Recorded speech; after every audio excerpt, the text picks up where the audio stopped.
Hello, hello, hello সবাইকে, কেমন আছো সবাই? তো ফাইনালি আজকে অনেক ভাবনা চিন্তা করে, অনেক কষ্ট করে আমি আজকে নিয়ে চলে এসেছি আমার জীবনের ১ম ভ্লগ। আমার একদম ডেইলি লাইফ প্রথম হচ্ছে ভ্লগ একদম এটা আমার। হেক্টিক। এই হেক্টিক লাইফের মধ্যে করব করে ভাবছিলাম, কিন্তু একদমই হয়ে উঠছিল না। আসলে কি বলতো, আমি যেখানে কাজে যাই, অফিস আমার অনেকটা দূরে। তো তোমরা হয়তো ভ্লগে দেখলে বুঝতেই পারবে আমি প্রায় কোথায় যাচ্ছি।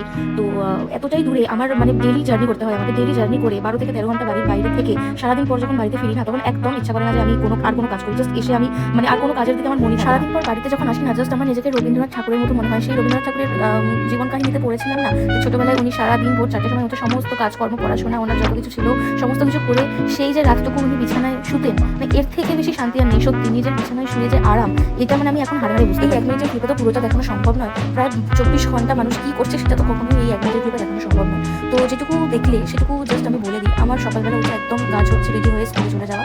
তো বাসে করে চলে গেলাম স্কুলে, তারপরে ওখানে গিয়ে কাজ টাজ করে বাড়িতে এসে বিগ বস দেখতে দেখতে দিন শেষ।